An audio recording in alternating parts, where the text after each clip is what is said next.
Ladies and gentlemen, welcome back to another episode of OafDiscussions. I'm your host, Kid Swift.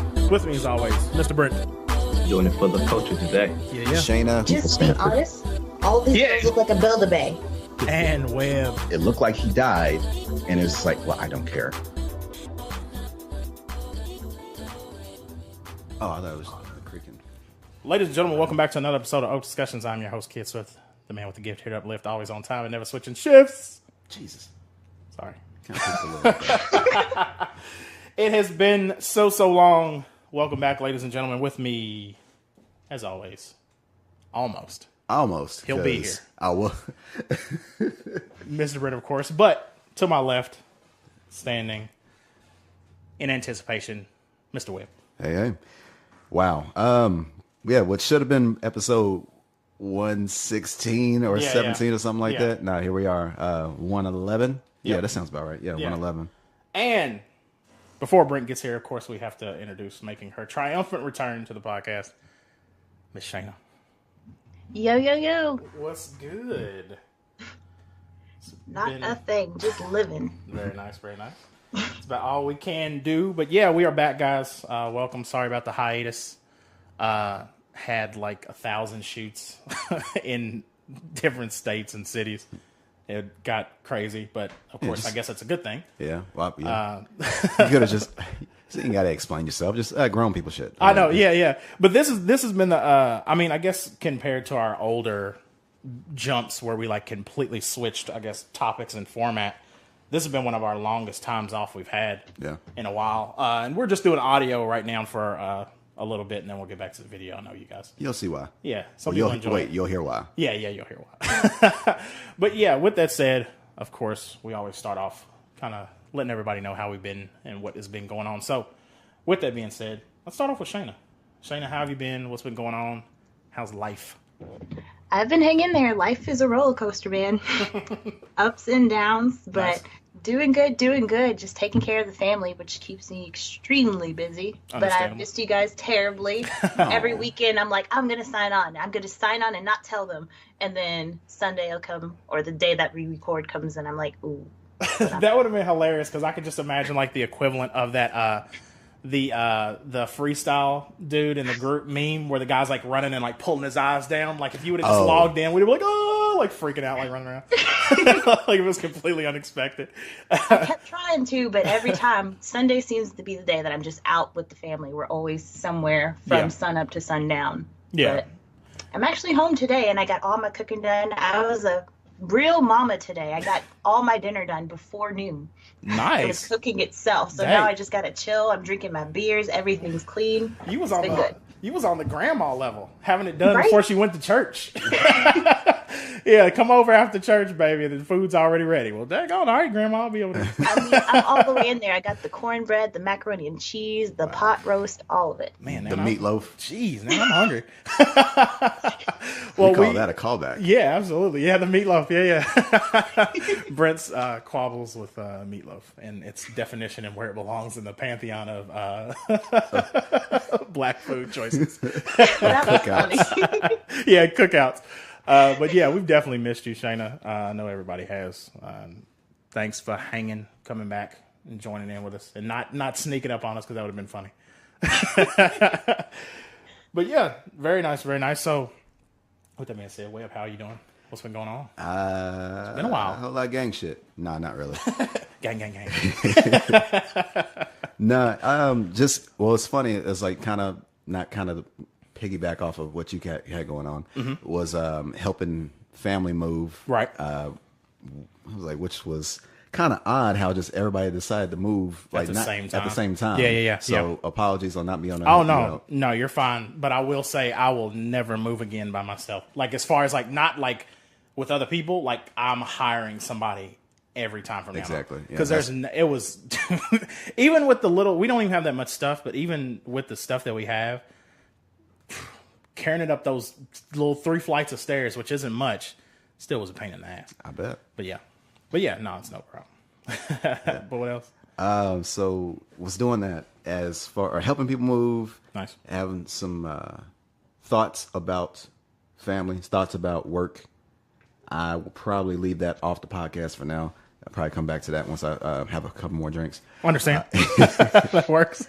And it's funny because actually just last week, before you even mentioned doing the episode this weekend, I was actually looking or taking inventory of all of the albums that we either reviewed or that I've listened to and have yet to review of this year.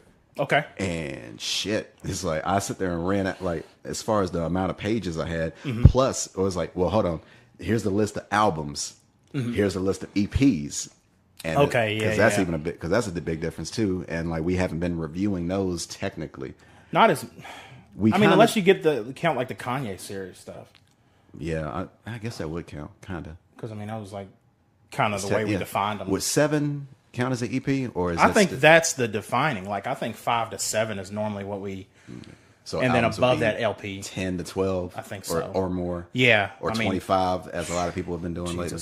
I had the funniest moment, just kind of randomly off on a side note. My buddy at work that is like really into music, we always like talk back and forth about different music stuff. And anytime something pops up on Twitter, like a new announcement, album announcement, whatever, we always tell each other. And I had forgot about this, and I told him, and we had the same like simultaneous reaction when I was like, "Oh, by the way, we're getting a new not Sway. Oh my god, a new not Sway Lee. God, what was the name of the new Shrim Life album in January?" And we both were like, "Oh fuck," because that last one was like 25 songs. It was like a chore to get through. Right. Like that and Amigos and Culture 2 was like so long, and some of them Scorpion. Yeah, it's funny, like we talked before, we've gotten spoiled now where we're kind of like, if it's above 12, I'm like, And it's like, I want to listen to this on a commute. Yeah. On a road trip. Yeah, it's absolutely. Like, just save this for a road trip. Right. Yeah. Or if I'm cleaning around, or I'm doing a deep clean in the house. Right. Right. Absolutely. It's like I'm scrubbing the damn corners or the floorboards and shit. Detailing. Yeah. That's the best way to listen to music. It is a good way. Yeah. Like in the house cleaning situation. Yeah. Or like just doing stuff around the house. I don't really like doing, like listening to music at home when I'm just sitting. I don't know what it is. I'd rather listen to like a podcast or something. But if I'm doing like actively like moving around, then I don't know if it's just that smooth transition into trying to like dance. Yeah. Will you try to listen to an album playing video games? Normally no. Normally podcast. Normally that's the way it is now. It depends on how, because I've always usually depended on the game unless it's really engrossing. Like I've been playing Red Dead recently. And normally my thing is I like to put on a podcast, put on the game, and then just go through it and just kind of blank out and check boxes like the Ubisoft stuff. But with this one, there's so much heavy story elements. I found myself like pausing. I have to like keep pausing stuff. Yeah. But there's been times, for instance, like of course, since you got like the Spotify app on like the PlayStation, there's been times if I'm playing like GTA, I'll turn on Spotify and just let it run. Which makes me miss, because back in the day on like the old Xbox, you could install the songs on the hard drive. Yeah. And then that just became one of the radio stations. You could like thumb through, like scroll, and then you would get to where you could select the songs. I used to do that on Grand Theft Auto all the time. Yeah, Vice City. it was the best. Like I remember having, Vice City was the big one. And then I remember when I had like San Andreas and those, I just repurchased or re-downloaded, probably knowing that time. I just reacquired the Vice City soundtrack and would just play that over like San Andreas. Yeah. Because that soundtrack is stupid. Let's see. It's ridiculous. Well, it's funny because I was just messing around with SpiderMan, the DLC. Nice. City Never Sleeps, Chapter 1, involving Black Cat. Nice. And enjoying it so far? I've finished it. Oh, really? Okay. Yeah, I'm done with it. So it wasn't too long then? Not really, no. Okay. I knocked it out in like 2 days, and even then, it wasn't like I had spent the entire day playing it either. Okay. So yeah. Well, as you can tell, I needed a break from Absolver. Oh, yeah. You're a master combatant. I am. Absolver.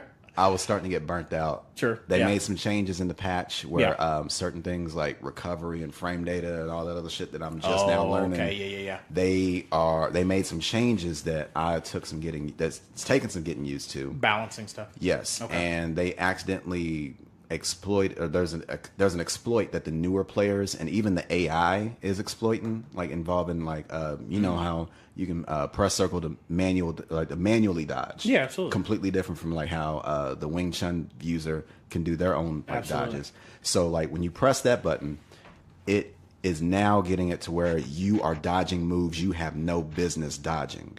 Okay, so it's off. Yes. Yeah. So not only are the new people like they're coming in thinking, oh, it's like Dark Souls. You swipe, duck, hard dodge, and then you sit there, come back in. The new people are doing that because they don't know any better. Right. The veterans are starting to do it because they're assholes. They're like, screw it. Like, I'm going to have to. Yeah. They're starting to do it. And even the damn AI was doing it. Okay, that's crazy. And like, I'm sitting, okay, this is fucking ridiculous. Yeah, there's no way. That means there's like a frame problem or something. Yeah. Like the timing must not be balanced right. I just now found out about this thing called iframes or... okay. Yeah. This thing that's called invincible frames or some shit. Yes. Like when you move a certain way and you are untouchable. Yeah. Which the perfect example or old school example, Sonic, he'll sit there and lose his rings, get hit a little bit. And then he's like, you can't touch him for a little bit until like while he's blinking and all that other shit. Yeah. So that's a huge thing, especially in fighting games. Yeah. Yeah. So I was like, you know what? Nah, this ain't fun. Especially if I'm getting beat by people I have no business beating, or I have no business losing these fights. Yeah. And they got the audacity to sit there and taunt and then leave without a rematch. And I was like, oh, use a hoe. Yeah. That's garbage. Yeah, that's not good. Yeah. And especially like if they're like, I think it's even worse when it's like the older, like the people that's been in there for a while. Yeah. And it's like, hold on, like you've been doing it this long without doing like you know, shit you know that you're taking advantage of something. Yeah, like you know you're not doing it correctly. But, hey, a win's a win. So yeah, I just need a few days off of that, and I'm so close to level 1,000. Okay, on the combat trials. God, man, I haven't even done them. I'm so bad. Like I'll go in and I just like run around and fight the NPCs, and that's it. Just because the thought of going online just terrifies me because I know I'm going to get my ass handed to me, but I guess that's the only way I'm going to get better. Speaking of fighting games, though, have you ever been in... Cause I've only really... Fighting games-wise, I've never really been big on. Yeah. Just because I'm mostly shit at them. Except for, like, Smash Brothers, which I know there's a lot of fighting game people that don't consider that one, which is horseshit. But the other one that I thought about getting, and I was wondering if anybody else on the podcast was getting, is Soul Calibur 6. Apparently it's supposed to be fucking excellent. Well, see, that's funny. I've yet to see I've only seen maybe like a little bit of gameplay. Yeah. Everything else I've seen about it is people doing cosplay shit with it, or sitting there, or not cosplay, but the character customization and stuff. Like they're doing, let's say, oh hey, look, I made Bowsette. Oh hey, look, I made One Punch Man. Yeah, apparently the customization's insane. Hey, look, I made Maximilian. That's funny. That gamer that is big on fighting games. Yeah. That's so good because somebody made all the Super Best Friend guys. They made Pat. Really? Yeah, they made Pat and they made Matt. I don't know if they made Wooly yet. I haven't seen Wooly yet, but they made Pat and them. They looked fucking like dead on. That's crazy. Hilarious. Yeah. I need this. Okay, I have to look for that. Yeah. So no, I was thinking about that because that game looks. Apparently, this one is the best one since 2, and 2 was the last one I remembered loving. And this is 6. Yes, they had. Now some people like there's a few in the middle that they weren't bad. They just like 2 was like on another fucking level. 2 was like one of the held in like one of the best fighting games, period. But then they kind of like had some lulls in the middle, and then we got back, and now 6 is supposed to be the best since 2. So I don't know. We'll see. I'll check it out, I guess. Okay, I'm about to check when Soul Calibur 2. Wow, Soul Calibur 2 came out in 2002. That's what I thought. Yeah. So for them to sit there, 16 years. Wow. Which is crazy. Yes, it is. Especially if you're looking at it like now, and you're going like, yeah. And it's this is the best one since then. It's like, wow. It still looks good. Yeah, I don't think I have an interest in it for real. That's my thing. I always want to put the time, like actually get them, but I don't want to. I know if I spend $60 on it, I'm gonna be wasting money. Yeah, see, because I'm not gonna put the time into it. Yeah.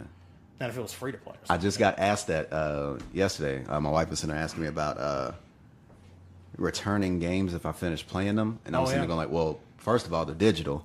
Yeah. So it's like unless I bought it, unless I bought it physically, and even then, there's no point. It seems like because whatever store I send it to, they're gonna sit there and give me like pennies. Yeah.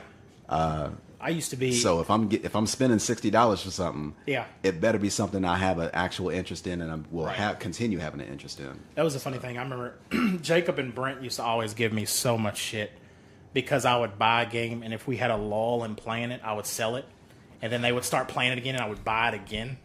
I did it on a couple of games. Wow, like stupid. See, like I remember. Yeah, I remember you constantly. I was bad. You were pretty much like a damn conveyor belt when it came to new games. Yeah, I would just knock them out, send it back. Knock them out. If I didn't like it, though, I would sell it back. I said, "Let's come back." It was like, "Hey, what's the name of go?" Yeah. I sold it. Yeah. You're like, God damn it. So, like, I've kind of completely weaned myself off of that because now I buy everything digital.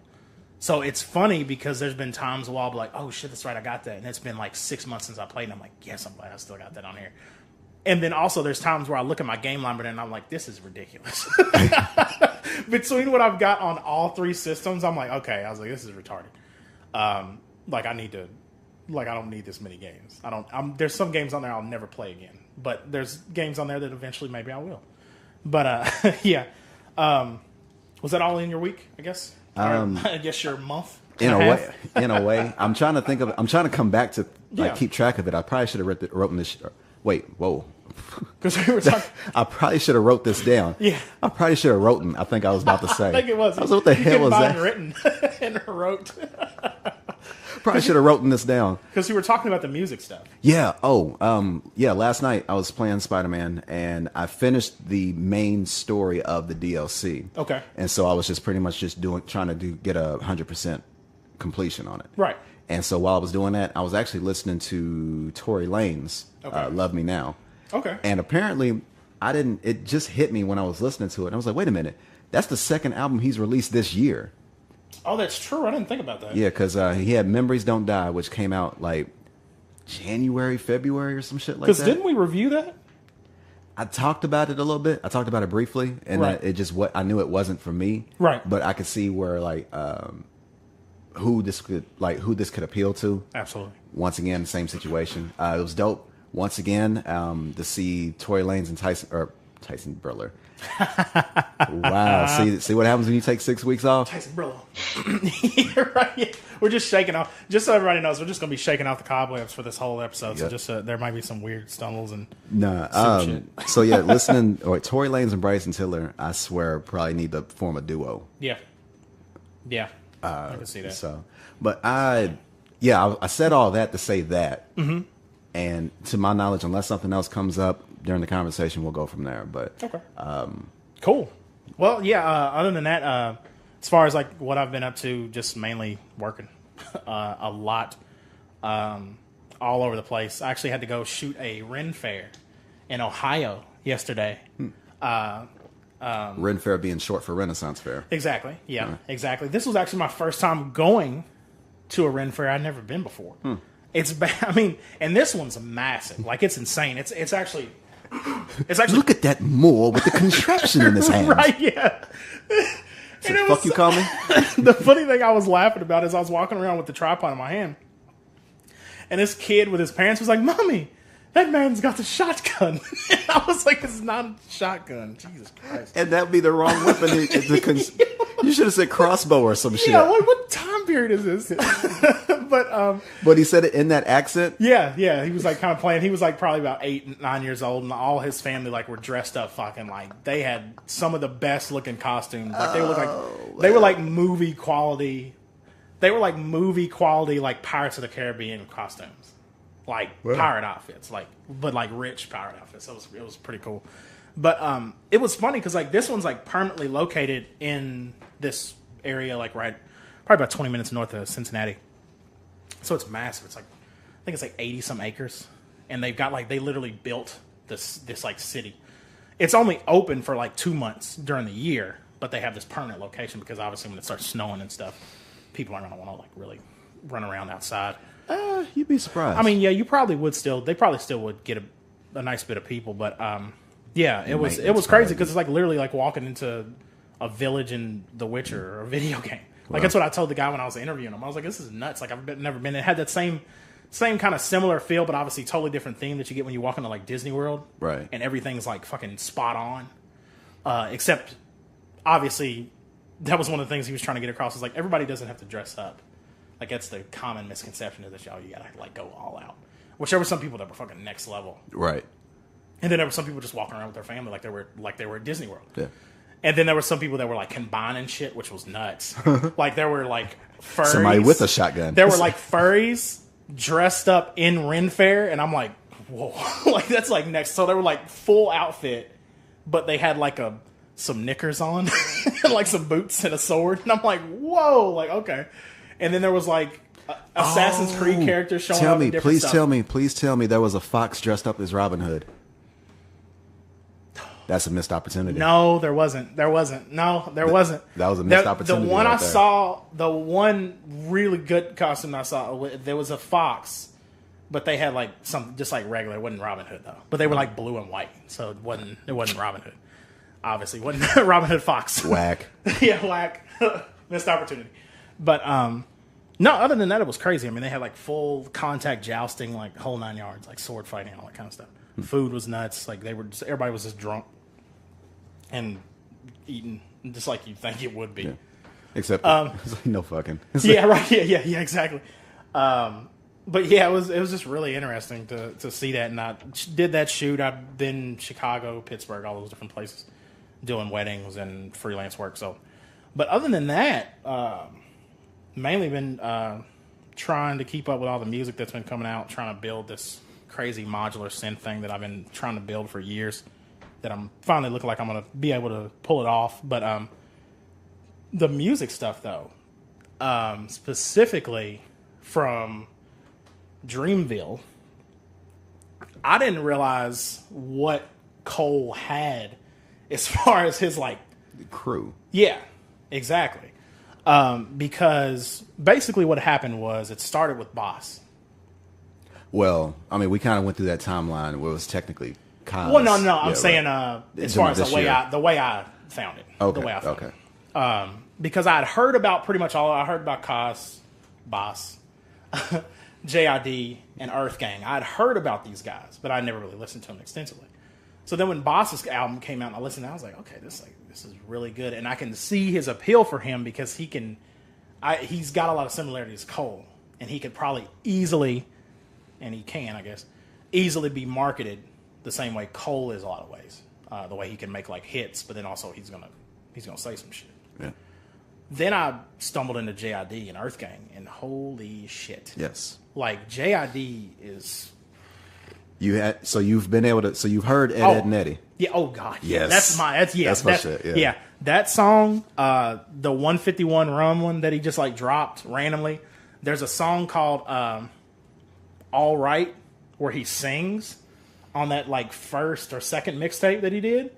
That's excellent. He's got like a vocalist with him. Like just as like she comes in like in the back, like he starts off like singing. It's like really slow, like the song is. Yeah. And like kind of plotting, and it's kind of sad, but it's like excellent when especially when he gets into like the singing and she comes in behind him, and it's like oh. And then other than that, fucking Earth Gang, like holy, I've never seen a group be like, I'm trying to think of a way to describe it because you don't want to just give them the label because then the label comes with comparisons and comparisons comes with kind of degradation of their actual skills because they're excellent.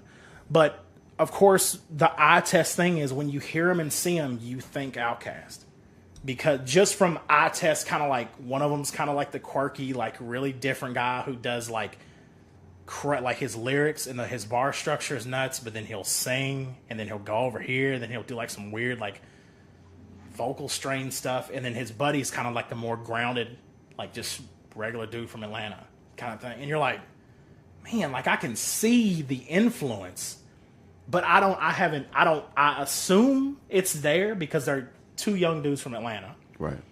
But I don't know how much. Obviously they probably don't want that influence, that like direct comparison as much because they want to make their own thing, right? But it's one of those things where as somebody, most of us who are huge fans of Outkast and grew up listening to them, to see somebody else doing their own take on and like having this duo have a very different dynamic sound that sounds like nothing, and the production sounds like their own thing. To have that again coming out of Atlanta, it just feels good. It's a good sound. They sound excellent. Their songs are really good. That mixtape that they released with the I forgot what the name of it was, but it's with the cartoon cover that has like all of the Dreamville guys on it, like animated. Like it's excellent. Like I really have been enjoying that, and I've been listening to it like crazy. And then the other thing that was kind of interesting through them, I discovered, I don't know if you've ever seen it, but there's a series on YouTube called Colors. And basically what it does is it just takes an artist and they do a song.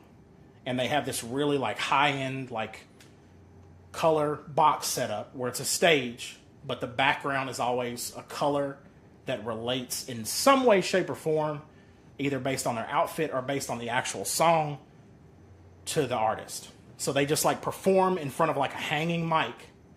They do the song, but they've got this really nice like dynamic angle shifts and everything in the background is just this like solid color. So they really pop and stand out. And they've been doing a lot of newer artists. Earth Gang did a song that I haven't heard that I don't think they've released just by itself, but it's excellent. JID did his, and it's nuts. I mean, a bunch of people like Gunna. There's this dude from England, vocalist that did his on there, and it's just been really interesting because it's a really good source of, as soon as you see them post a new thing, pretty much most of the time it's been an artist I haven't listened to, and that's got me in the door. Like that's the first song I heard of Earth Gang's was on that, and then I was like, okay, let me go fucking actually listen to these guys. So that's been really interesting, just kind of like stumbling through that music over the past month, especially like traveling and everything too. Yeah, that was really cool to have that, especially flying and stuff. And then one of the best things was the weekend that I flew to Chicago was when No Name's Room 25 came out. So I'm flying into Chicago, listening to her new album, and I was like, this is fucking just, you can't play in this shit. Like this is perfect as far as that goes. So yeah, but other than that, had nothing else, just work and then trying to keep up with everything. But yeah. All right. Well, speaking of keeping up, I just remembered. Yeah. I don't know why, because I just watched it this morning. Mm-hmm. I finished the second season of Castlevania. Oh, nice. You like it? Oh, man.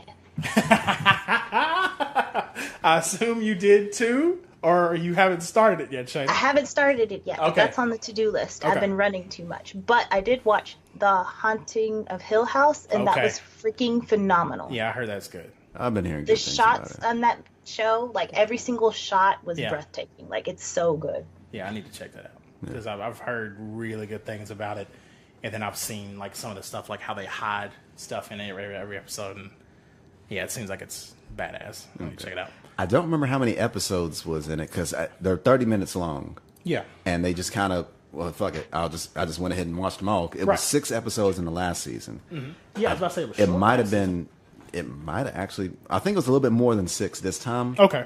It was hard to tell because I just said fuck it and just kind of ran them all together. Right. And that first season definitely felt like a test. It did. Like you could tell. Yeah, it was like they were trying to get their feet wet to see what was, or what it was like. What can we get away with? Absolutely. And, or will people fuck with it? Right.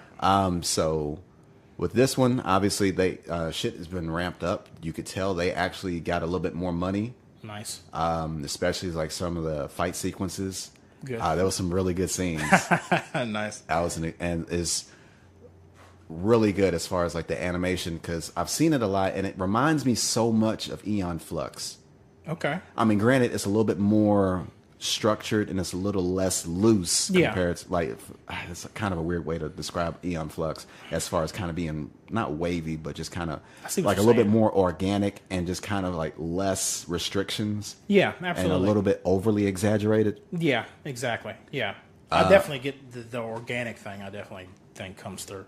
Okay. Yeah. But with Castlevania, as far as everything felt a little bit like structured, but it still had some fluidity to it. Okay. And, you know, some of the blood and gore, it was just kind of going like, oh, well, shit.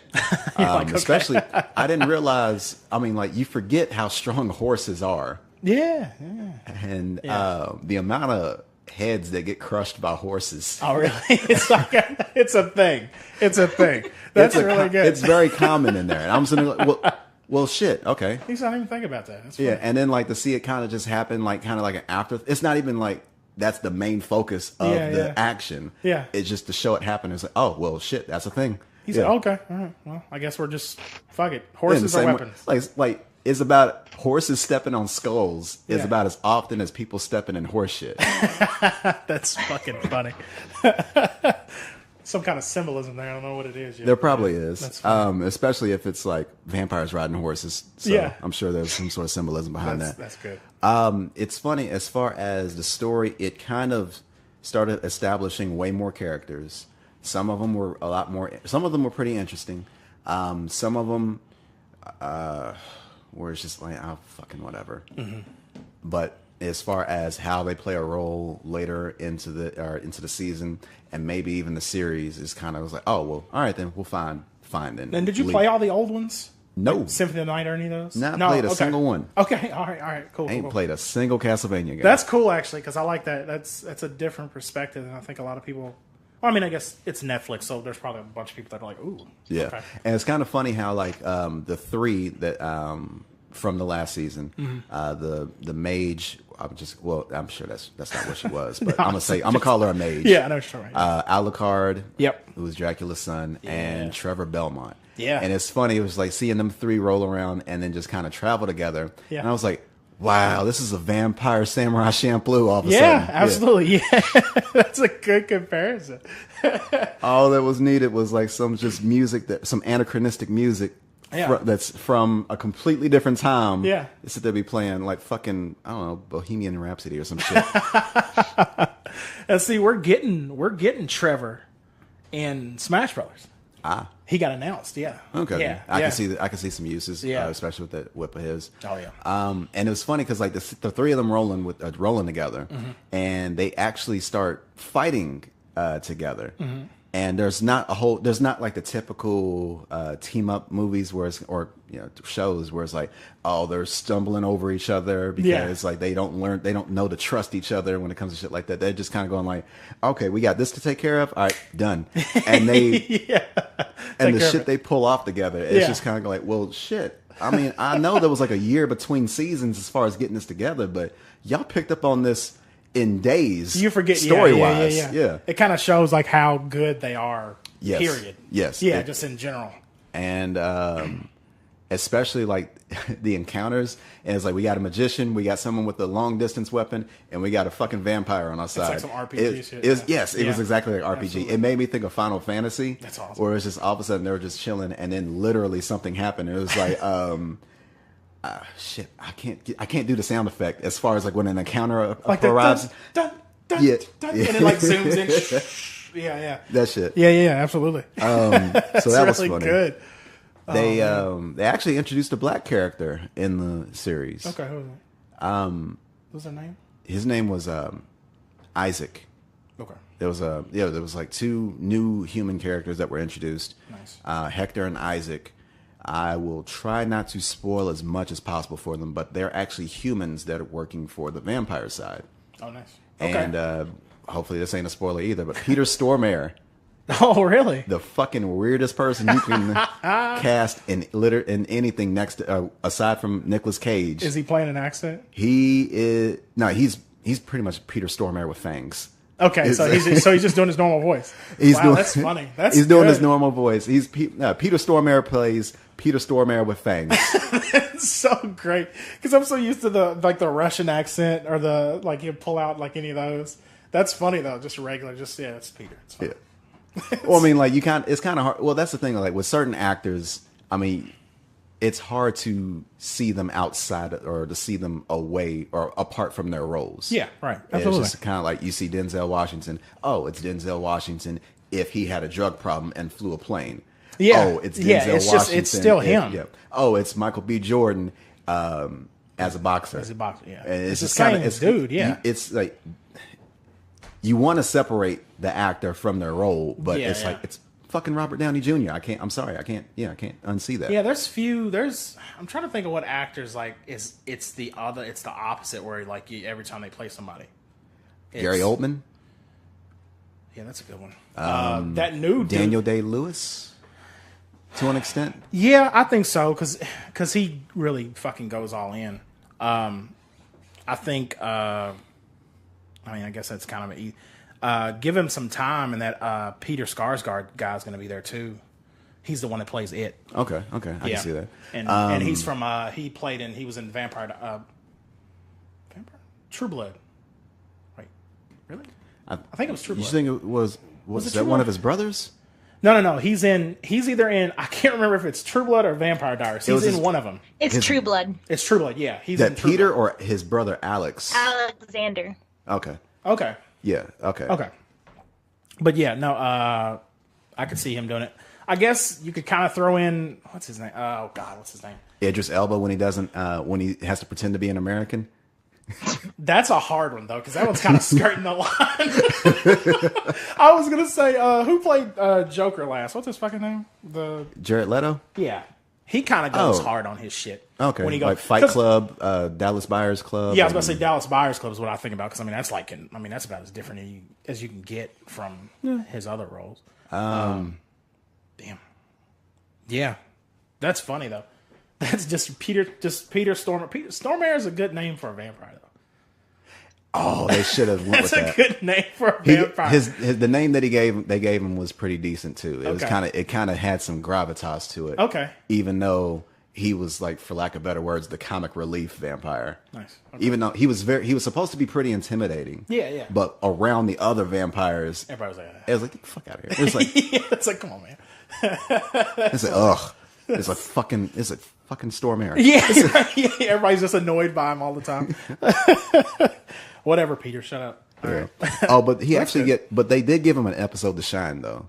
Okay. It kind of shows like why he is a general in Dracula's army. Okay. So they show him as like, this is why you need to give a fuck about him. Yeah. But at the same time, it's just like he's a fucking monster amongst the humans. But like with the vampires, it's just kind of going. It's just like. I mean, we kind of fuck with him, but it's just like, he's here, I guess. Dracula wants him here, so we fucking can't get rid of him, I guess. Boo. That's funny. so that's that. Speaking of Netflix, have you had a chance to see season 3 of Daredevil? No, and I'll tell you what I did today, which I kind of felt bad, and I forgot how off I was. I was actually going to start episode 1 and knock it out just to have some inkling before we started recording today. Mm-hmm. I hit play. Season 2, episode 9 is where I'm at on Daredevil. Oh, so you still got 4 or 5 episodes. Yes. I didn't realize I was that off. So when I hit play and they were like in the office, I was like, what the fuck happened? I was like, I don't know what happened. Like, I'm going to have to go back and watch the whole season. Oh, I was about to say, you could probably do a season. Well, they do recaps. I guess that's when you start a season. Yeah, I need to do that. Because that was so funny. Because I was like, okay, yeah, I'll just watch episode 1. Which is funny because I started watching season 3. And it was like, here's the recap. And it was like, nah, Ninjas, Elektra, Punisher. No, I'm done. Right, no, skip. I know, I'm caught up. I didn't like that season to begin with. Yeah. So. See, I didn't mind it that much. It was compared to the first one. It was just kind of like it was whatever. And once they had captured Punisher, it was just kind of. And see, that's exactly where I'm at. Like the episode 9 is when, oh shit, what's his name? What's his buddy's name? Which buddy? The other lawyer. Foggy. Yeah, when Foggy and him get in a fight. Remember they get in a fight in the courtroom? Probably. Yeah, that's what I know. That's how long it's been. That's literally the episode I'm on, and I'm like, fuck, man. I was like, I'm way behind. And they were like in the office. But wait, like, you saw Defenders though, didn't you? Yeah, I just watched it. Well, which I guess pretty much buttons it up. But I haven't watched Punisher though. Well, it doesn't tie into anything. That's what I thought. It's very its own thing. Okay. Like honestly, if you didn't know Frank Castle belonged to the Marvel Universe, it honestly could have just been a Netflix show just that a military man movie. Yeah, or spy thriller type deal. Okay. And it was just like, Yeah, it stands out on its own. Like, yeah, I think I honestly could just go ahead and start it just because of the fact that like I said, I've seen Defenders and I know all the players, at least the major players in season 3, and I've been keeping up. The biggest thing I just need to like figure out. Have you finished it completely? Yes, yeah, I finished it that day. Oh, really? Yeah, man, during much I at work. catch up. I watched it. I watched so much. I watched a huge chunk of it at work. Okay. And then I was like, well, I'm home now. Yeah. Let me play a little Absolver. Okay, I'm getting my ass whooped. All right, let me finish the rest of the season. Let me finish the rest of the season. Yeah, I've got to catch up on that because I need to figure out what's going on with the suit. I obviously want to see since Fisk is back, and I've heard we've got another amazing fight scene in like episode. I think it was episode 6 because there was an interview. There was an interview with the director and what's his name? Yeah, so let's just say, I mean, like. Which I guess is kind of what I came with. Yeah, like the main takeaway from this entire series: don't fuck with Matt Murdock in a hallway. Makes sense. I mean, yeah, point blank period. Yeah, exactly. And it makes it like, and the thing is, obviously, most of the time, the people I guess at this point, everybody pretty much understands who he is, but there is this veil of mystery to him. But if you know what he can do, that would be an automatic red flag because one, you've got a lot of shit that his sonar can bounce off of. Yeah. And it just basically just maps everything perfectly. If you were in a field, that'd be a little bit more difficult because then you only thing you would map would be the blip of them every once in a while, then it would completely go dark. Yeah. But he's in a building, in a hallway, everything's just going to sonically just bounce, and then he's going to be able to see you guys better than probably you can see him. So, yeah, the main takeaway, don't fuck with Matt Murdock in a hallway. Makes sense. And don't fuck with, they didn't call him Bullseye. Yeah, I knew he was in. I knew there was He's in there. There was inklings of it, but it was like kind of, they were being vague about it in a weird way, and I was like, what are they doing with Bullseye? Yeah, I won't spoil what they're doing with Bullseye, but Bullseye's in there. Okay. He makes a hell of an entrance. I like it. And yeah, the main takeaway: don't fuck with Matt Murdock in the hallway. Don't fuck with Bullseye in an office. Okay. Does he have the accent? No, he's not. They don't. He's not. He's not. He doesn't have an Irish accent. Okay. I would have been cool with that. Had that out there, but no, he's American. Now I couldn't remember. Was he classically from Ireland? In the comic book, did they write him as an Irish character, or was it just some stupid shit that they tried to do with what's that? Because I'm pretty sure that wasn't. Some stupid shit. Fucking. It was a Calibur. It's just the way you put it out there like that. So this stupid shit. It was just so. That was just such. That's obviously like one of the most classically frustrating characters, I think. I was fine with. Well, I was fine with Daredevil. I mean, granted, it was like a typical like. Oh, well, that was. It was for like the time. it was like it was bullshit that took time. place with. That's why I thought what was really funny, kind of playing off that and talking about something newer. I haven't seen it personally, but I know a lot of people were putting Venom in that category of it felt like it was released during that little window of our first run of comic book movies before the MCU kind of like took hold. Before Iron, basically, you have like BC and AD like in history. To answer your question, canonically, he there's it doesn't. Yeah, it just shows he's from the Bronx. So So like you have like AD and BC. Well, you have like before the MCU thing. So you have like pre-Iron Man, like superhero movies, and then you have post-Iron Man. And I know a lot of people were throwing Venom, and they said it felt like a BC. It felt like a before Iron Man, a pre-MCU. Yeah, it felt like it just had that kind of tonal feel to it. I can see that. Yeah. And with the Daredevil thing, I can see that. Yeah. So Bullseye, he's in there. He makes a hell of an entrance. Very nice. He's in the show. Excellent. He makes a hell of an impression. Cool. They do a nice little nod to his comic book costume. I like that. As a flashback. Oh, nice. Okay. But it's not a costume. They don't give him his Bullseye costume. Okay. They just show like a neat little logo or symbol that he was rocking as a kid, and I was like, okay. Okay, that's awesome. That's a nice little homage I did. Yeah, okay. That's good. So are we just like timeline wise, just fucking like? Well, I guess you said it was when he was a kid. So okay. Yeah, they did a flashback of him. They showed a flashback of him. They made him. In the same way that they were able to flesh out Kingpin in season 1, they did a good job of fleshing out Bullseye in this season, and as far as his motivations, what is making him do what he does? Why did he show up? And why? Yeah, and why he showed up at all? Why are you here? Why are you in Hell's Kitchen? Yeah, I'm trying to avoid as many spoilers. Yeah, as no, possible I with this. understand. So Absolutely. it's much better. I view this season as much better than season 2. Everybody's MCU season 2 was trash, with the exception of Iron Fist, which it was bad. Right, which is an improvement. Which is an improvement Which from is season funny. 1, which was trash. Which we'll get into that. Everybody's honestly. season 1 except for Iron Fist was dope. Everybody's season 2 was bad. Yeah. And so to see like, okay, what's going to happen as far as season 3, and for Daredevil to sit there and just kind of, all right, you know what? Let's dial shit back a little bit. Yeah. Let's kind of get back to basics. Yeah. Let's throw Kingpin back into the mix because it loves worked. him. Yeah. It Everybody worked. loves him. And let's even throw a little bit of something. Let's throw in somebody that everybody knows usually fucks with Daredevil or is an arch enemy of him. Yeah, absolutely. I thought you were gonna say. And for season 3, I thought you were gonna say instead of season 3 of Daredevil, I thought you were gonna say for season 3 of Luke Cage and Iron Fist. Fucking never mind. All right, then, well, fuck it. We'll go ahead and get into that then. No, if you had a point to finish on the Daredevil thing, go ahead, please. No, well, I mean, I've said it 'Cause I know you don't wanna give- I enjoyed it better than season 2. Okay. I'd still put it behind season 1. Okay. Yeah, season 1 was fucking. Pacing, I mean, it's just like, once again, 13 fucking episodes. I don't understand why they don't get that. Like, just do 10. Yeah. Trim Which the apparently, fat off. that was actually a complaint I found out after the fact that Luke Cage's showrunner Yeah. had. Really? They wanted to do 10 episodes. Yeah. But Netflix was like, nah, we're doing 13. That doesn't make sense to me because wouldn't that save them money?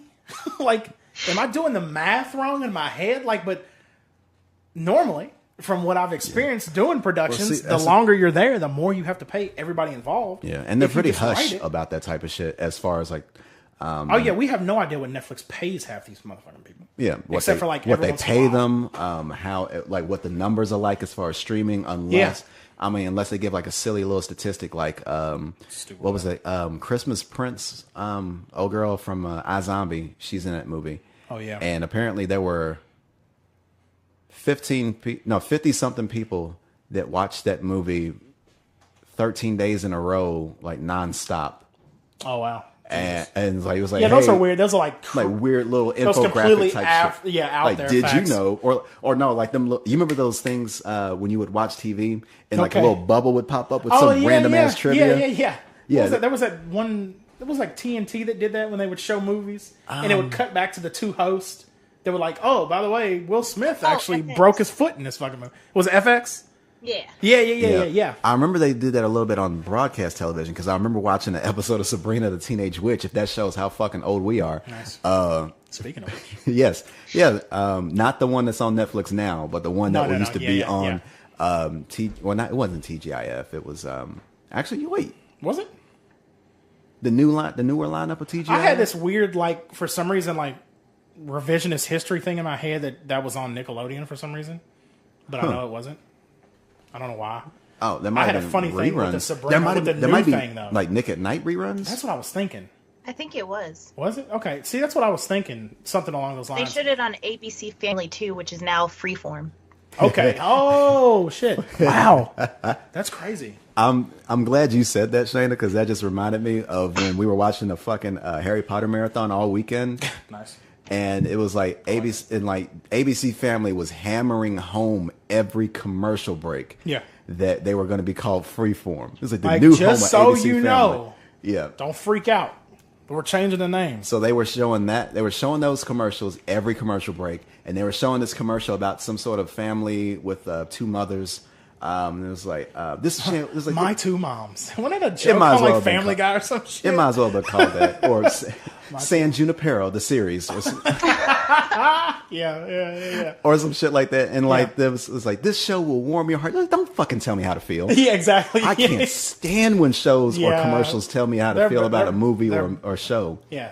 This will make you... This will warm your heart. It's like, fuck you. I want to kick a orphan or a puppy after this. All right, yeah. Just to piss you off. Just so Just you're in wrong. spite. Yeah. Now, speaking of the newer one, it was funny, like, getting progressively I haven't watched it yet, but getting like progressively more like interested / excited in that show when I started to realize what it was. Which one? The Netflix Sabrina. Oh. Because I was like, Sabrina? I was like, that's weird. It's a witch. And she's in, it looks darker though. I was like, maybe it's not. And then I saw like when it zooms down on the trailer, it says Spellman Mortuary. And I was like, yo, is this Sabrina the Teenage Witch? And then they showed the cat and I was like, get the fuck out of here. I was like, this is awesome.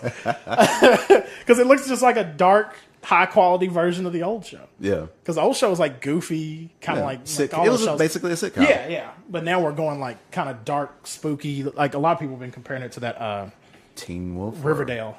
Oh, okay. The Archie show. Yeah, that's kind of in the same ballpark. Yeah, makes sense. I mean, like Archie's not really spooky, but I mean, hell, Archie fought. But they made him. Archie fought the Predator in the comics. So I mean, they made him spooky though, because there's like a murder mystery thing. Yeah. Yeah. No. What was you about to say about the? Speaking of Netflix, on the topic of Netflix that we're just going to stay on. God damn it! So here we are. We have 2 cancellations. Yeah, I was which is very ironic. Yeah.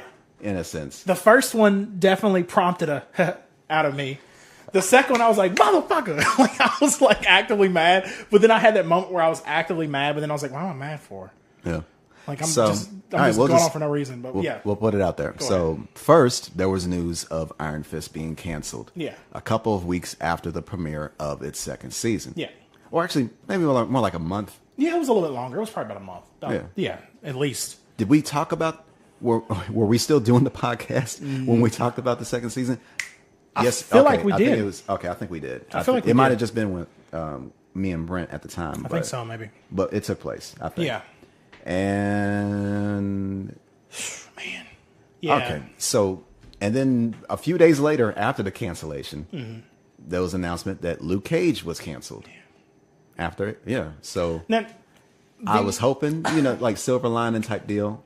Like with Iron Fist, I was kind of going like, I did the Oprah, Oprah gif where she's kind of looked at the camera and like just shrugged. It's like, well, exactly. What'd you expect? Yeah, exactly.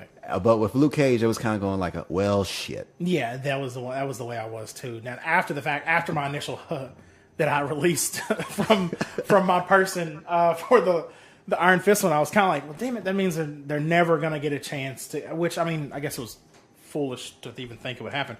But never get a chance to push it to where it's supposed to be. Yeah, get or to the improve on it. Yeah, exactly. Now, I know a lot of people had their kind of, I guess, obviously people were, like, some people were upset about the Luke Cage. Some people were obviously really upset. And some people were, how do I explain it, Twitter outrage upset about the Luke Cage thing. Okay. But what's funny, I haven't seen as much outrage.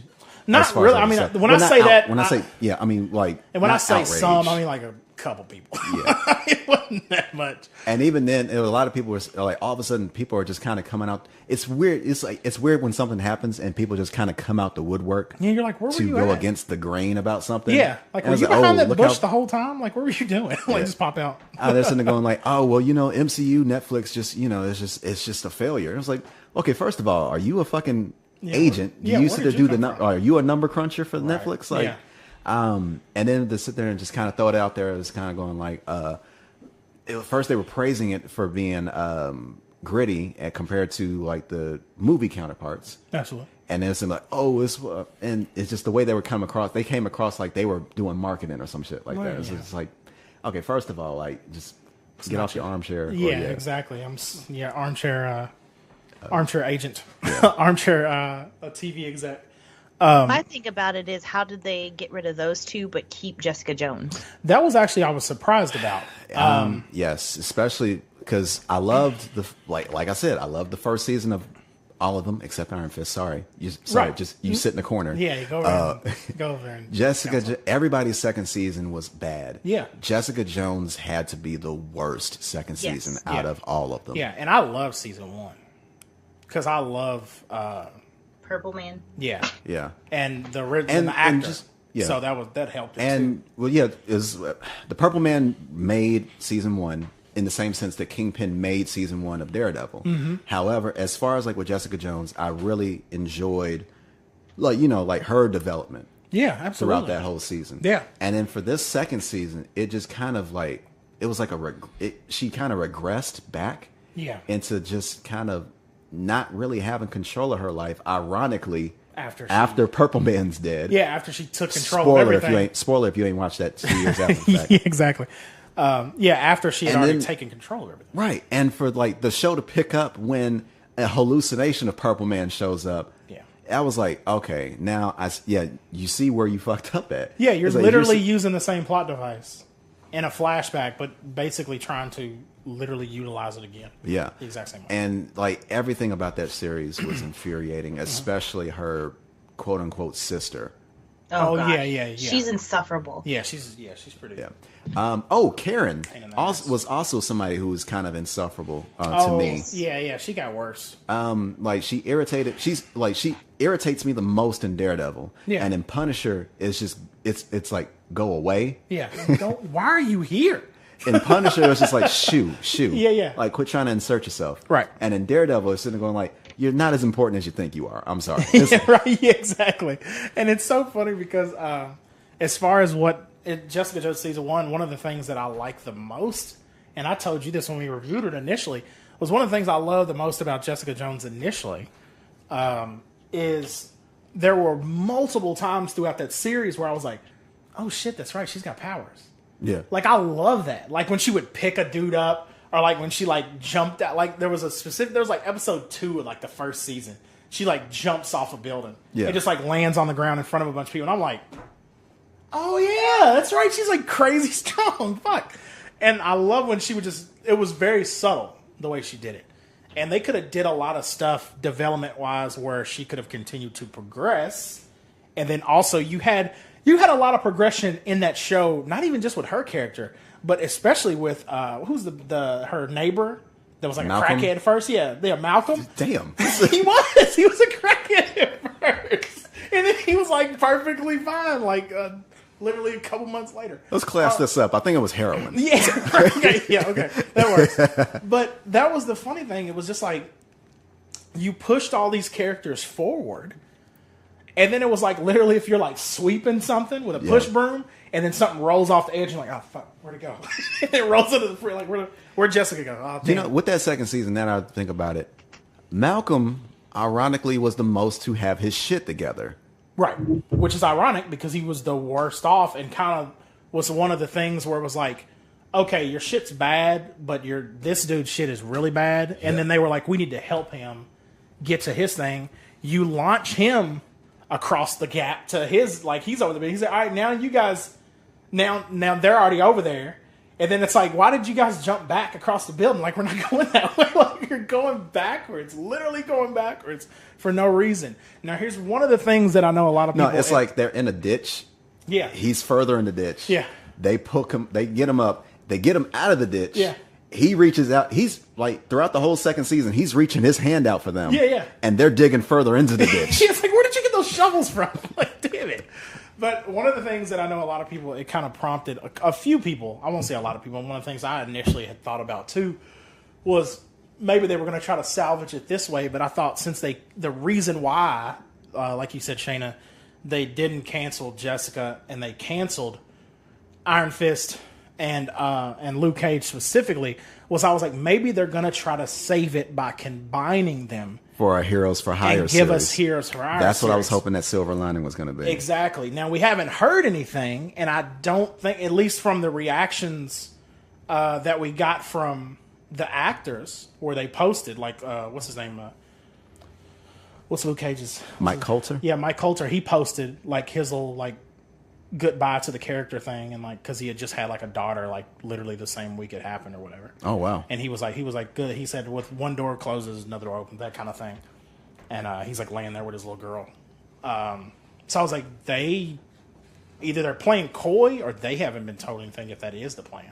And I feel like that would have been the plan before, so they would have known. I feel like they wouldn't like cancel it and be like, all right, let's figure this out. Somebody call Mike. like I feel like they would have that like they would understand that and already have that ball rolling. Now maybe they want to give it a time to like kind of dissipate and then do it, but I don't know. I don't see it happening. It'd be nice because I feel like when they were together, it kind of helped. It helped Fist definitely. Yes. That was That was a weird sentence. I But know, all right. yeah. It helped Iron Fist, definitely. Because it kind of brought him up and kind of... And it was funny, yeah, seeing Iron Fist make an appearance in second season of Luke Cage, it picked up. Yeah, you were like, oh, okay. And like I said, when I was complaining about second season of Luke Cage, and I was like, I never thought I would be happy to see fucking Danny Rand of all people Yeah, exactly. in the show. That's so funny. So yeah, that was kind of where we They didn't are. really seem, and like Mike don't really seem like he really wants to fuck with What's the name? I almost called him Finn Wolfhard. That's what's the name from Stranger Things. Finn Jones. There we go. Yeah. Huh. That's maybe. Who knows? I don't know. Who's to say? Yeah. But yeah, so that's what's been going on with the shows, at least, that we've been checking out. I can't think, really nothing else I've been watching, except like watching The Office again randomly. Anyone watching Attack on Titan? I'm 2 episodes in, but I am trying to, Of which season? of the latest one, third. Okay.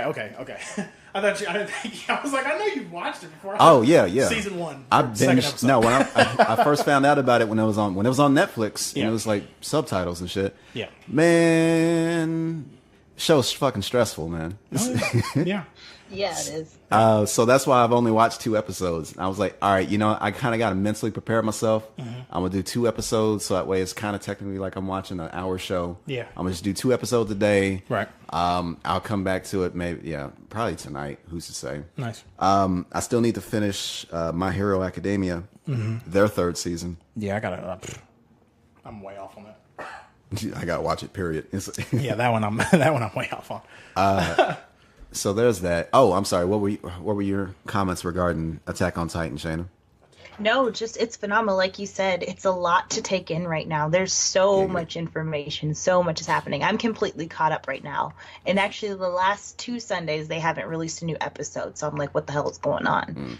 Yeah, it's been So I'm interesting. I've been withdrawal. seeing people like freak out. Like, what the hell's going on? Like, where's the episodes? Oh, and I'm catching up on the latest season of JoJo's Bizarre Adventure. Oh, nice. So you're watching. I need to watch that. I haven't had a So, chance to and watch it's that. funny because the music that they play on the end of these songs or at the end of these seasons, Oh, yeah. it's dope. Some of the new intro. Yes. I'm talking about the end credits. Okay, yeah. Hold on. Not this season, but the Oh, okay. 2 seasons before that. The golden one. That's what I'm talking about, the new one. Okay, hold on.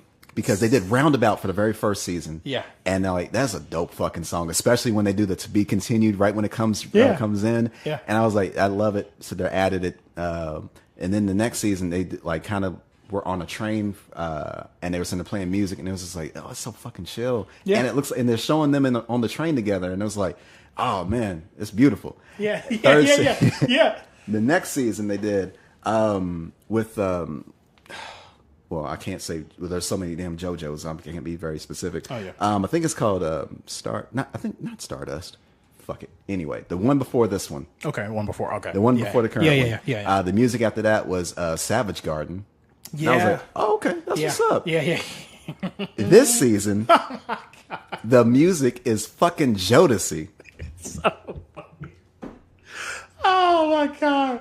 It's the And- most ridiculous. Like, I was like, what the fuck is going on with this show? And it's freaking you. But Yeah, it's freaking you. Yeah, exactly. and it's funny because like they're not showing them actually doing anything, but they're No. showing them doing poses Yeah. with their stands. Yes. And it's like 90s couples photos. Yeah, they're right like- before, like right in front of the airbrush. Exactly. Right in front of the airbrush canvas or whatever Right. the fuck it's called. It's insane. I don't understand. It's fucking Japan, but it's so weird, man. It's weird and it's hilarious because I'm sitting there watching it. I'm cracking up. Yeah. My wife, she doesn't watch it. Because she don't fuck with subtitles to begin with. Right. Well, And well, she's not crazy on cartoons anyway. Sure. Well, it depends on the cartoon. yeah. I'm laughing. She's hearing Jodeci. She's like, what the- she's trying to make sense why the fuck I'm laughing at Jodeci. She peeks her head out and she goes, "What the fuck?" is this?" That's the best reaction you can have. Shayna, have you watched JoJo? No, but I need to. Oh my god, it takes It takes. don't even know It how- takes a complete change from the first season to the second throughout. well, It starts off as like almost like a vampire show. And I won't say the combat system changed. Almost like a Vampire Dragon Ball Z. Yeah, it starts off on the first season. That's a good way to put it. That's a lot of vampire blank. Yeah. It's weird, man. Fuck, Castlevania is a vampire samurai Champloo. Like, I feel like JoJo started off as a vampire Dragon Ball Z. I feel like if like Prince and the Time made a cartoon, made an anime, it would be JoJo's Bizarre Adventure. Huh. They would be in JoJo's Bizarre Adventure. Yeah, that's what I'm saying. Like, if they had to, like, look, okay, we really want to order this series from you, but you can't put yourselves in it. They'd be like, all right, we can do something. We put ourselves all over that shit. Yeah, right, exactly. Oh, man, it's so funny, man. And the intro, the intro. Yeah. Oh, yeah. What's it called? Fighting Gold or some shit like that? It's nice. Or, I mean, I like it. I like it, but compared to the fucking Jodeci at the end. Yeah, that's a hell of a balance. Because you're just like completely thrown off your balance completely by that. But it's just, it gives me that Bond feel to me. That's what it feels like. It feels like Scott, like the Skyfall intro song. And I love those Bond like songs.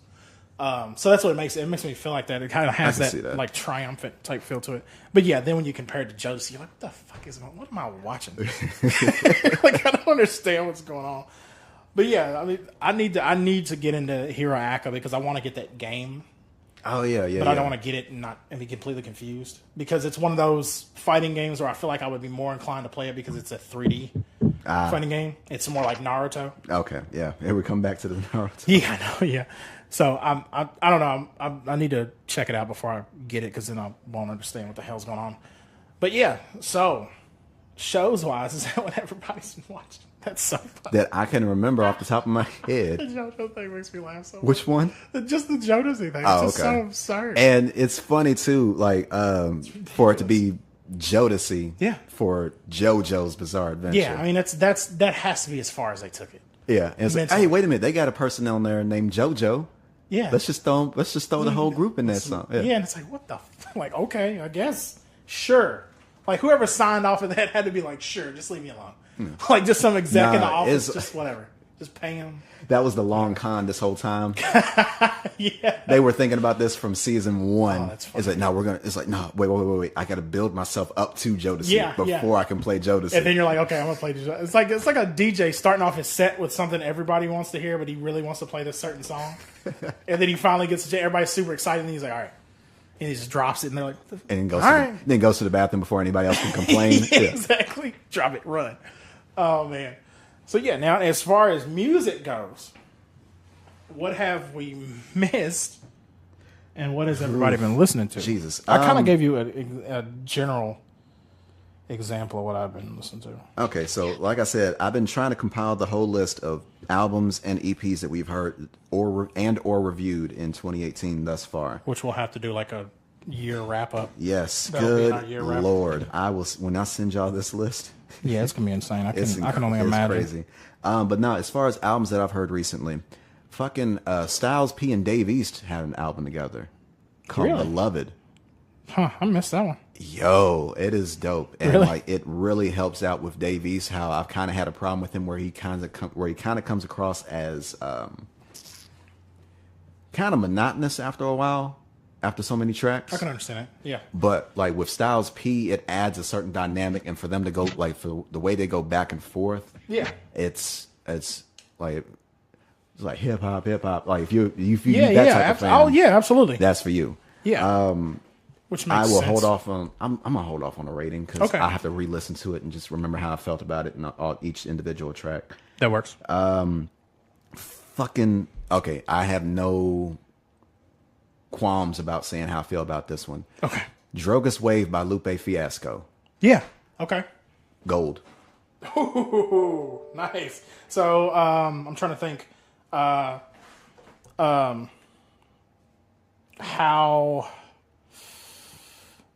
See, part of me doesn't even want to do that because I don't like really comparing like compare it to Drogas Light or just like the old to new type thing, like comparing it to the old stuff. You know, it's kind of funny when you say that because it makes me think of The Cool, where there is a concept from beginning to end, and tracks kind of coincide with it, with an interlude, maybe here and there, or some sort of talk about it and go from there.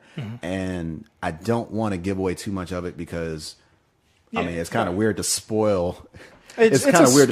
It's kind of weird. It's a story in the album. It's weird to say you're spoiling an album, but and also I kind of am still having a little trouble keeping up with the story. So I keep re-listening to it to kind of pick up on certain things like little Lupe lyrics and stuff. Yeah. I'm not gonna lie, it does start off slow. Okay. Shit doesn't hit me until track 4. Okay. And then when it does, like You're like, hangs on. You're I was like, I'm in. I start on track 4 and fucking oh my god. That's awesome. That's great. Especially I think it's called Wow. Okay, yeah. Is that the Walking on Water? And it's just like fuck, man, that fucking album. And then like that same track, I'm not gonna give away too much. Where he starts singing a whole bunch of names. Okay. And the names that he's singing are slave ships. Okay. And that goes on for a while. You're like, oh. Yeah. Okay. Jesus. And it's if you haven't had a chance to like fucking listen to it yet. Yeah, I haven't listened to it completely, but I need to. I already know for a fact that's going to be in my top 5 2018 albums. Really? Okay. I just need to divvy them out to see where it might even be top 3. Man. God. So best I'm trying to think of a way to I'm looking through. Oh, Black had an album out, East Atlanta Love Letter. Yeah. Have you had a chance to listen to any of that? Yeah, I listened to it. Okay. It is a lot drearier than I thought it would be. He was another one that had a really good Colors episode, and it was a very slow, kind of methodical song. So that doesn't surprise me that much, but I can see, that makes sense. Yeah. I was hoping for some more up-tempo shit. The most up-tempo thing he had on that album was Switch. Okay. And even that's not really like energetic or nothing like that. But I fucking love that intro to Switch too, where he's like, thinking about a Yamaha, and is it not? It's like he backed off. Is it not? These niggas ain't ready. And then he does it, and then he goes right back into it. And it's like some concert shit. Like you would say that part and then back away, and everybody would be cheering. Like, oh my god! Only thing missing was like a full minute of just silence and just listening to the crowd just getting cheering, excited about that part. Yeah. So it's so funny. Thinking about a Yamaha, and then and he's just standing there looking. No, he's staring off, just walking back and forth. He's doing the Michael Jackson thing where he's just standing. Remember, he just like stood there at the beginning, just like everybody cheered for like an hour. Speaking of Michael Jackson just standing there. Okay. That's very specific. It's extremely specific, but I'll take it. Speaking of Michael Jackson just standing there, okay, that just reminded me. Chris Jericho got that inspiration to do his pose when the music hits from Michael Jackson. Oh, really? Okay. Michael Jackson would sit there and do a pose. He would stand there for like minutes. Yeah, absolutely. And the crowd is just losing their fucking mind. People crying and passing out in the front row. He's not moving. And like Jericho's sitting there just writing this shit down. I was like, hey. And then for his damn entrance, break the walls down. And he's just like this. And I was just like, excellent. That's one of that might be top 3 wrestling intro songs for me. Yeah. I love that fucking That's song. up there with me. Was it Chris Jericho that was on the... Yeah, I think he was on the radio show I listened to all the time out of Miami the other day. And what was his original name? Oh my God, I was dying laughing. It was like... His real name? No, like his very, very first wrestling name he came out. It was like Jack Attack or something stupid. Fuck, I've read his autobiography. Yeah, it was like something like he said it and everybody started dying laughing. He was like, obviously that one didn't work out too well. Like it was really funny. I have to come back to that. Because he's hosting a new show. I think, is it Chris Jericho? I'm pretty sure it's Chris Jericho. Didn't he go by the Edge at one point? No.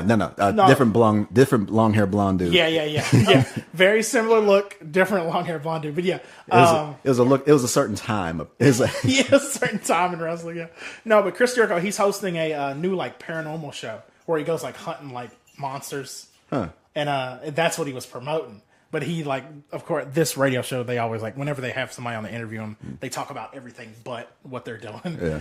So that was one of the things they asked him, and it was really funny. He's a busy man. Yeah. Like, would wrestle side. He wrestles on the side. It's so funny. He'll just show up. It's funny when you say it like that. For a few months. Yeah, like him. Podcasting. Yeah. Rock band. Yeah, absolutely. Because he was talking about his band and stuff. Like, yeah, the fuck? Yeah, he hunts. Yeah, he's hunting like Bigfoot, and then he's playing like shows with his band, and then wrestling on the side. Yeah. Okay, just insane. Back on the albums. Oh, Shayna, did you listen to Drogas? Is it Drogas? Yeah, Drogas Wave. Yeah, by Lupe. No, I haven't, but I need to because I loved Drogas Light. Okay. So that's on my list. I just discovered that was a thing like yesterday, I swear. With the album? Yeah. That's awesome. Yeah, it took me a while too. Behind. Yeah, it took me a while too because I follow him, and usually most of the time he's talking about like FGC stuff, which is funny. Yeah. But then like he like threw that out there like when that album initially came out. Oh, by the way. Yeah. Oh, by the way, yeah, this will be out at midnight. And I'm like, whoa, what the fuck? All right. So I listened to my first ever Mario album. Okay, like the singer? Dancing Shadows. Yeah, Braid My Hair. Is it new? Braid My Hair Mario. It's new? Yeah, it came out like just a couple of weeks ago. I was literally like a week ago thinking, what the fuck happened to Mario? Like literally, I was just like sitting there at work, and I was like, just like staring off into space, like thinking, like, what? Oh, the most random person, like, because it was just like random. You doing camera work for somebody being interviewed, yeah, and all of a sudden it's like, what the fuck happened to Mario? Yeah, like literally, that was about almost like what it felt like what happened. But I was just like randomly thinking, like, what the fuck happened to Mario? Like he was huge. The universe is aligning because his song "How Do I Breathe" randomly popped in my head. That's crazy. All right, let's see. So how's his new album? Since he's back, I like it. Okay. It's it felt very standard. Okay. So I mean, it wasn't anything like too memorable. Mm-hmm. I'll probably listen to it again. There might have been like 2 tracks that like really. Well, apparently they didn't stick with me because I can't remember them right now. But Sure. There might have been 2 tracks I really liked, but it was serviceable. He was everywhere at one point. At one point, yeah. Like huge. Also, Logic released a Young Sinatra 4. Yeah.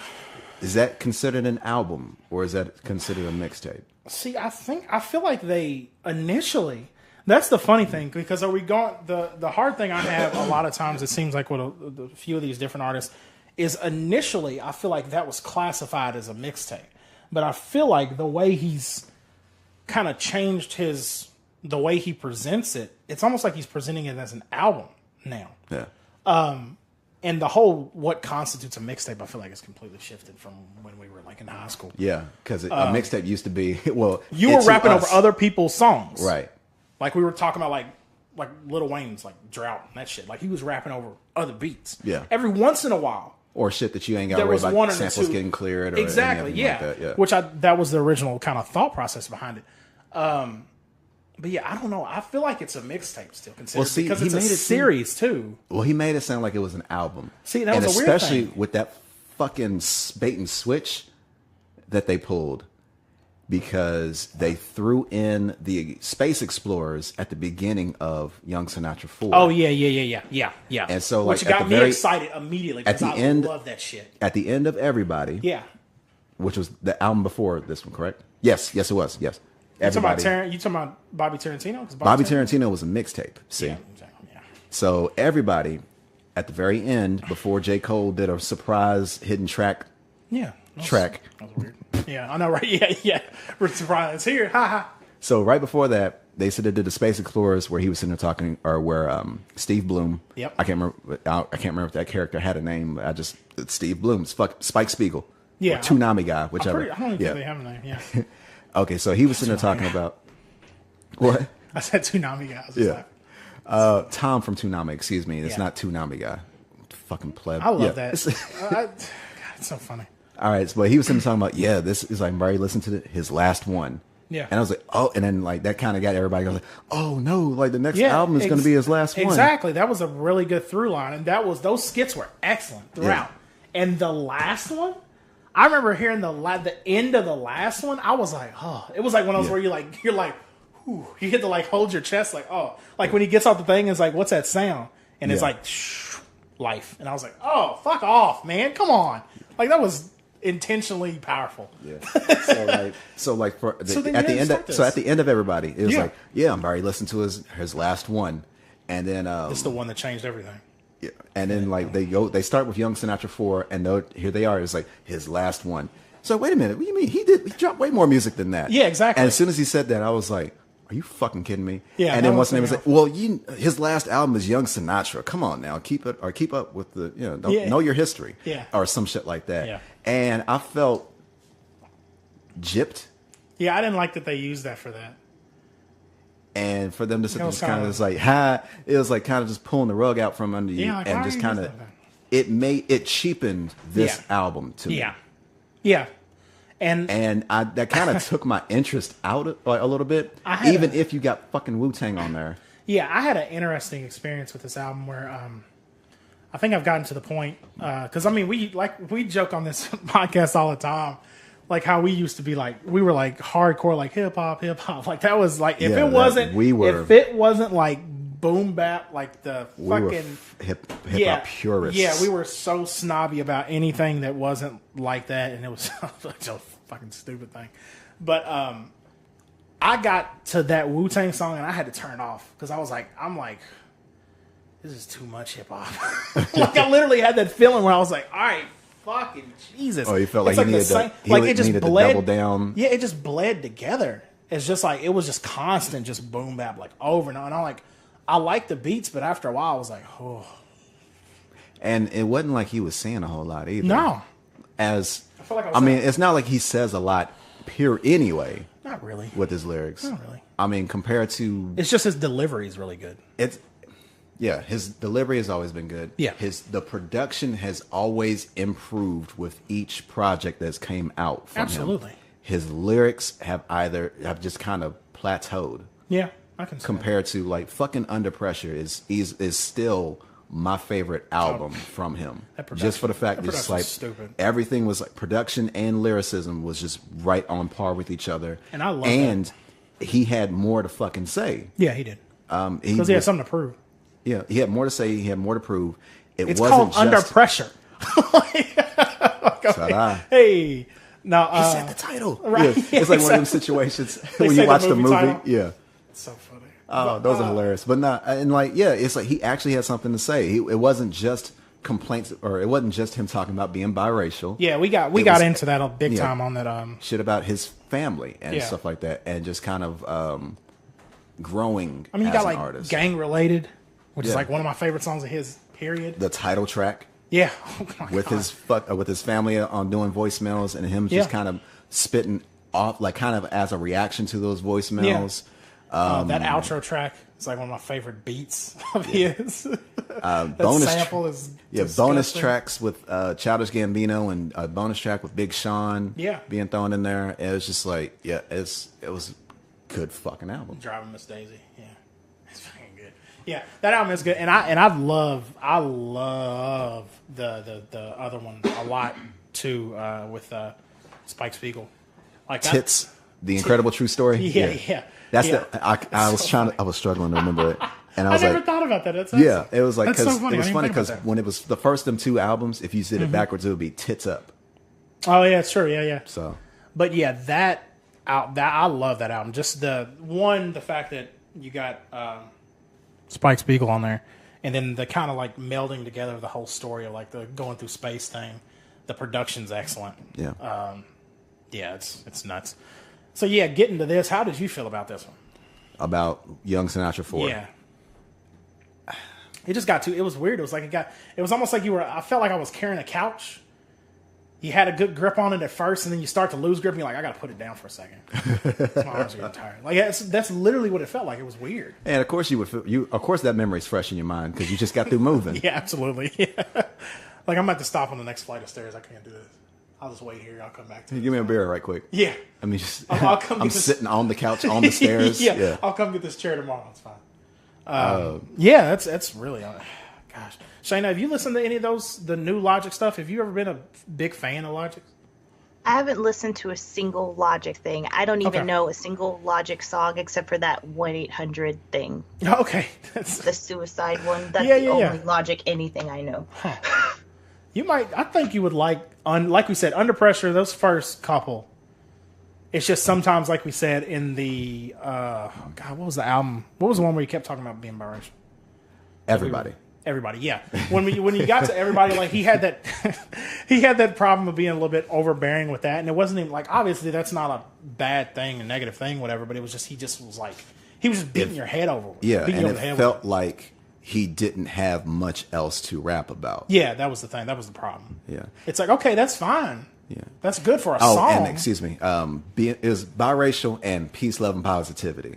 Yeah, that was always the same. It was those two topics. Yeah, which the peace, love, and positivity thing is like his kind of like it's almost like a gimmick. It feels like. Yeah, it's just kind of his mantra thing. But yeah, the just being beaten overhead with the other subject matter was just kind of like, all right.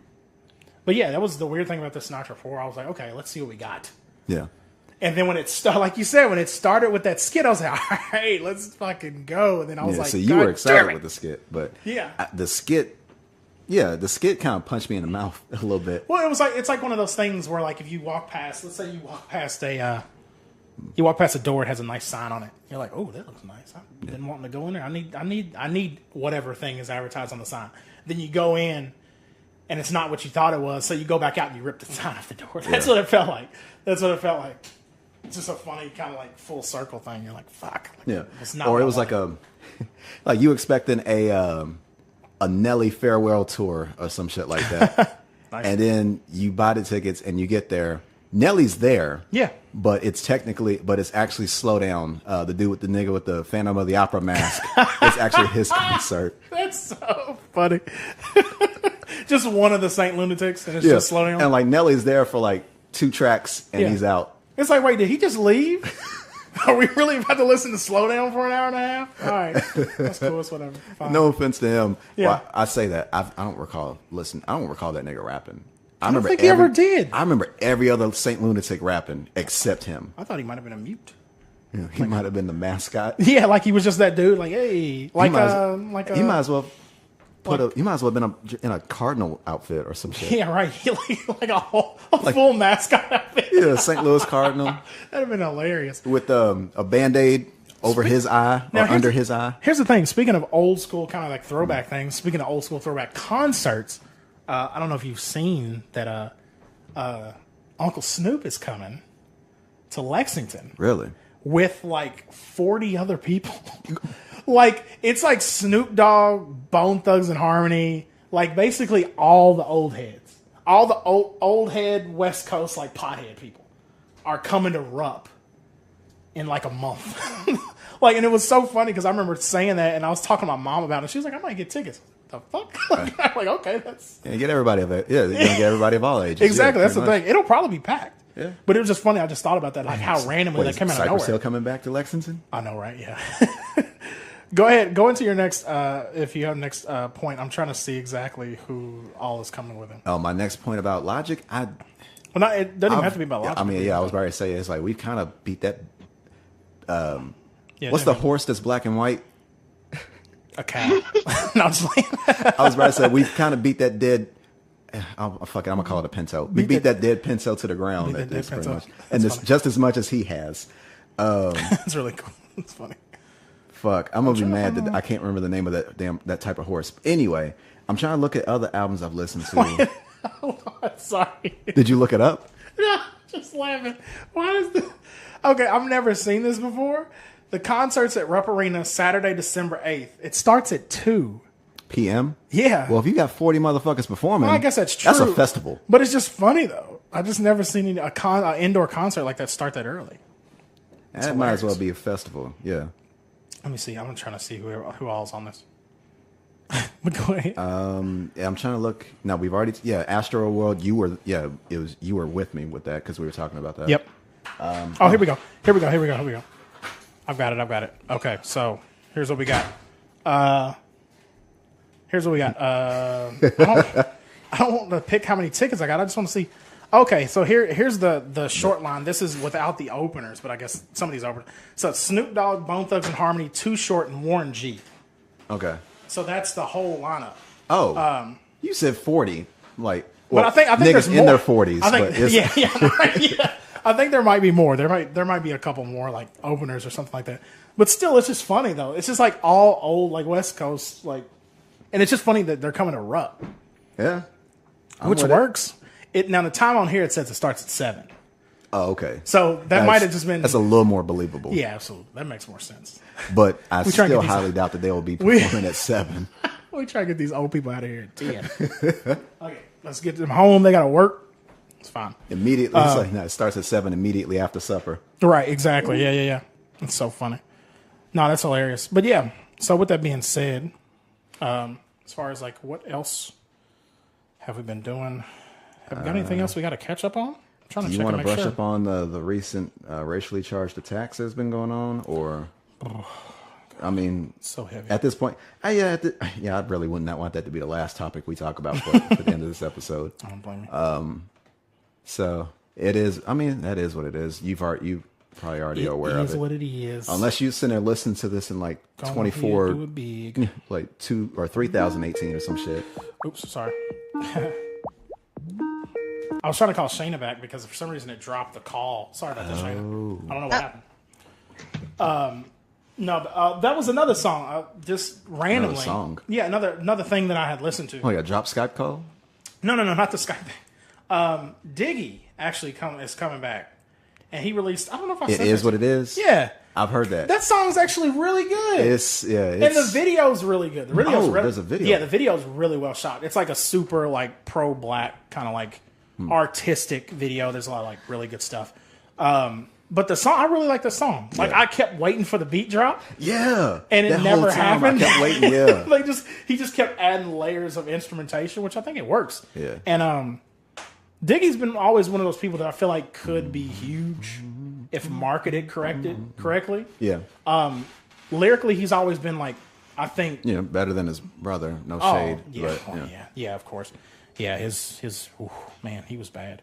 I guess that gets. We'll see. I was trying to be nice, but Sorry, sorry. He was. It was one of those things where you're like, you kind of expect it because he's the son of a great, but then you got like Diggy, who's like, oh, there is okay, like somebody actually is. There's only a fraction of nepotism involved on this, Right? Yeah, exactly.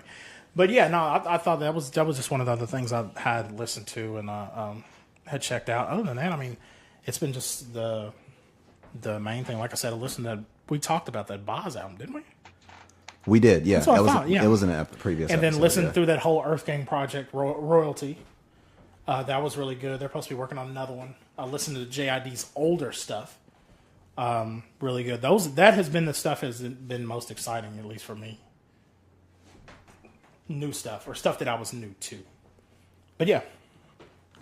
Other than that, you think of anything else? I think I'm missing more albums, but Okay. like I still it's a long fucking list, dude. Okay. That of the stuff that I remembered, and then the stuff I had to search through in Spotify, as far as what I recently listened to.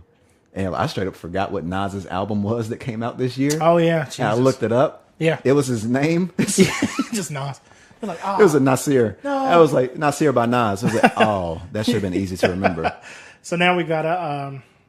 Other than that, we gotta start getting ready for our end of the year wrap up thing. Yeah, it's Getting that together. getting close. Yeah. Well, anything else you can think of? Anything else? we Side missed? note, since we're still talking about music, Yeah. What's up? I went to see Boney James at the Louisville Palace Okay.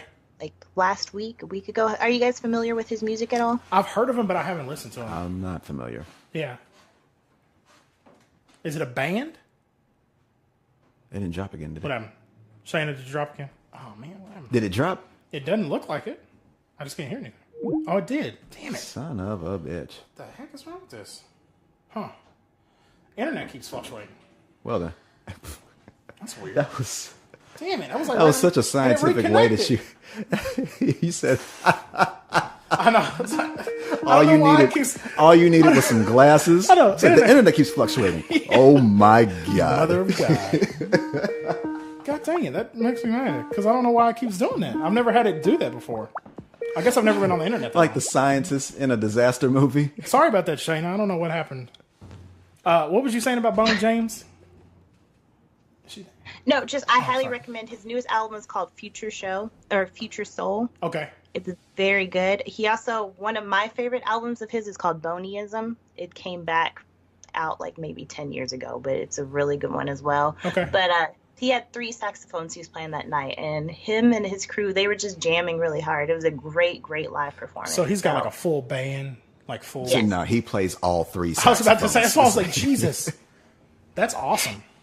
Yes, but it was amazing, and it was funny just seeing the crowd, because it was a nice mixed crowd, and seeing all the aunties go up. And I thought it was a myth, but no, these women, like, I'm surprised I didn't see any panties be thrown on the stage the way they were running to the stage and trying to get his attention. And he went into the crowd and was playing for these women. And this one woman, bless her heart, she was dropping it low for him while he was playing that sax and everything. That's awesome. He said, Webb said she couldn't get back up. Surprisingly, she did.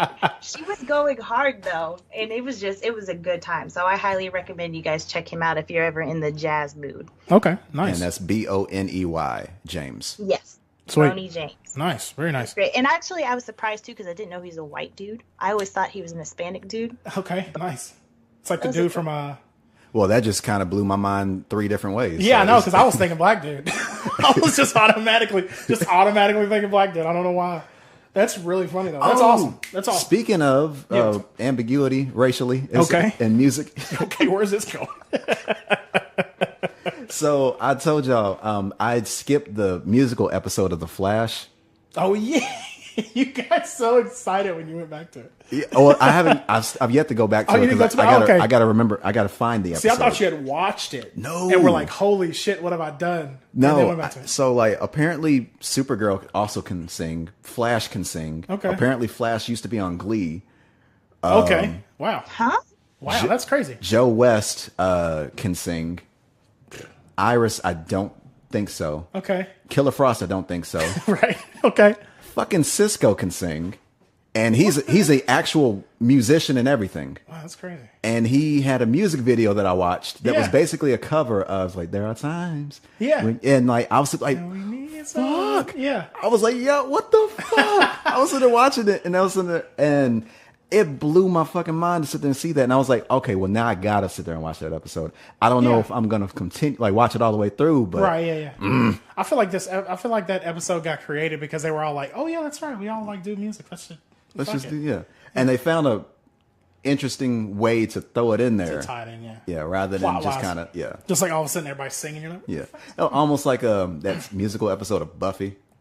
Oh my god. Yeah, absolutely. I still know the songs from that shit. That's awful. There were some huge plot points in that musical episode for like the show, like for real. So it was a weird thing about it. Like that show, it wasn't even a filler episode. No, it was like that was important. Like, like it was weirdly important for a show that had no musical context before, and all of a sudden they just throw it in there. It's like they had some shit in there. I was like, okay, like all right, well. No spoilers for the musical episode. It's just a weird thing to say. But yeah, if that's it, guys, you want to wrap it up? We may as well. Cool. Sounds good. Before the internet fluctuates again. The internet is fluctuating. Well, of course, Shayna. I'll hack into the system and see how long I can make it last. Like fucking, what was that stupid hacking movie with Angelina Jolie? From Hackers? Fucking it was Hackers. Damn it. I forgot it was Hackers. Crap. What was that stupid ass hacking movie? Hackers? Oh, fucking damn it. No. What was that Nas album? Nasir? Nasir. Oh, we're just, cobwebs. Just shaking off the cobwebs. Guys, thank you for, as always, for joining us. We appreciate it. I am at KMKidSwift on Twitter. Webb is at Webb_. Webb859 on Twitter, Webb.859 on Instagram. I got to shake the cobwebs on social media as well because I have yet to be as consistent as I used to be. Yeah, me too. Shayna is at Shayna MB, of course. Shayna, thank you so much for coming back. Thanks for having me. Yeah, of course. Always. We'll always be here recording, hopefully trying to like figure out and wrap up all the crazy stuff that happens during our week, all the shows we watch, the music we listen to, etc., etc. But guys, thank you. Of course, you can join our Facebook group. That's Facebook.com/group/OafDiscussions. You can drop us a line at OafDiscussions. Now we should have been doing vocal warm-ups. Yeah, I know. Yeah, really. How now, brown cow? Yeah. The arsonist had oddly shaped feet. But yeah, guys, as always, we appreciate your support. Welcome back to the show. Like we said, we're going to be doing audio here for a little bit. And then we'll get back to the video episodes. But of course, this is always fun. I think we always can just kind of relax and hang out when it's just audio. But yeah, of course, we enjoy both. Guys, you ain't got to worry about grooming yourself for the right, exactly. Come out looking real ugly. Guys, thank you so much. As always, we will see you guys next time. Peace. This is Arrivederci. There it is. Yay. Ladies and gentlemen, that has been Oaf Discussions. Please listen to us on Podbean, iTunes, Google Play now, Stitcher, audio episodes on YouTube as well. And so that's all we have today. Thank you very much for listening, and you enjoy the rest of your day. Appreciate it. Peace. There we are. Oaf Discussions pioneers. Quickly. Confirmed. Make the meme and then put the big thing on there with the stupid little graphic like every other goddamn internet comedian does. We got to get these views, baby.